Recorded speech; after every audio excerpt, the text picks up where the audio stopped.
So let us quickly understand the entire game the US is playing in West Asia. What is America's strategy of short-term pain and long-term gain? For what purpose has the US manufactured the West Asian crisis? Let us discuss this. First of all, the US captured the president of Venezuela. It took control of Venezuela's oil resources, and after that, it created a crisis in West Asia. That means, first, it established its hold in Venezuela, which has the world's largest proven oil reserves, and after that, an energy crisis was created in West Asia. An unprovoked attack was carried out on Iran. Iran was at the negotiating table. Peace talks were progressing. Very strict conditions were placed before Iran. Still, Iran had agreed to those conditions as well. However, during the negotiations, strikes were carried out inside Iran. Iran's supreme leader was eliminated, and as a result, a war began in West Asia. Iran retaliated massively. It restricted the Strait of Hormuz. It attacked Gulf countries. This impacted the oil production of the Gulf region. Oil supply was affected. This means that the energy of Gulf countries would not be able to reach global markets. Oil from West Asian countries would not be able to enter global energy markets. Now think about which sources of oil remain. The answer is Russia, the US and Venezuela. Sanctions are already imposed on Russia. European countries have already been deterred from buying oil from Russia. So European countries were dependent on the West Asian region for their energy needs.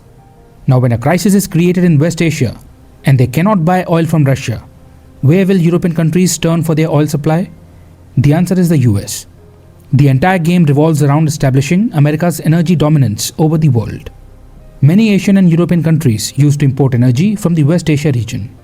When a crisis is created in West Asia and a supply shortage is generated, oil prices will rise.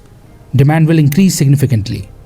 At that point, America and American-controlled Venezuela will emerge as alternative suppliers for many European and Asian countries. European countries that were trying to reduce their dependence on the US will once again become dependent on it. The dollar will maintain its reserve currency status. After withdrawing from the Paris Agreement, the US will massively increase oil production. Due to rising oil prices, American oil companies that donated to Trump's election campaign will benefit. Trump will also gain personally. The decline of the American empire will be delayed for some more time. When so many countries remain dependent on the US for their energy, the American government will be able to print as many dollars as it wants and continue stretching beyond its means for some more time. This will be America's long-term gain. However, for this, Americans will have to face short-term pain. That pain is the rising fuel prices within the US. Inflation is increasing. Overall, this appears to be Trump's game plan. What seemed like a miscalculation by starting a war in West Asia could also be a strategy.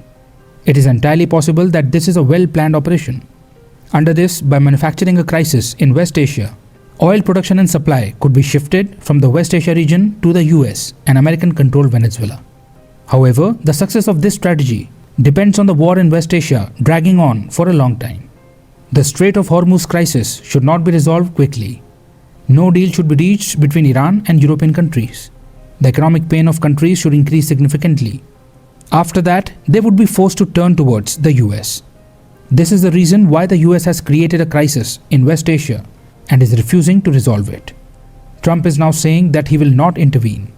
He is saying that countries which need the Strait of Hormuz should send their own navies to reopen it.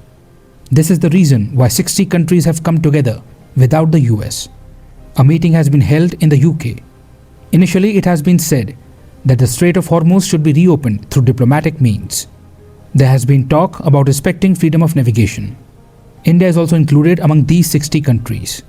First, efforts are being made through diplomatic means. If success is not achieved, then military means will also be used. These 60 countries want that in the Strait of Hormuz, which is a natural water body, Iran should not impose any kind of trade restriction. No form of toll tax should be charged. Trade should be allowed to continue smoothly. Ships should be allowed to pass safely. Therefore, efforts are being made to resolve the Strait of Hormuz issue through multipolar diplomacy. If the energy crisis in West Asia is resolved as soon as possible, then it is fine. However, if the blockade of the Strait of Hormuz continues for a long time or the war drags on, then in that case, European and Asian countries will suffer heavy losses. This will incentivize them to turn towards the US. So America's strategy is to weaken the oil supply of West Asia so that the importance of the US as an alternative supplier increases. As oil shortages increase, shipping will continue to be disrupted. Oil prices will rise. The economies of countries will begin to collapse. At that point, countries will quickly turn towards alternative suppliers. And those alternative suppliers will be the US and American controlled Venezuela. At present, the US is one of the top global oil producers. However, due to distance and long shipping routes, European and Asian countries prefer to import energy from West Asia.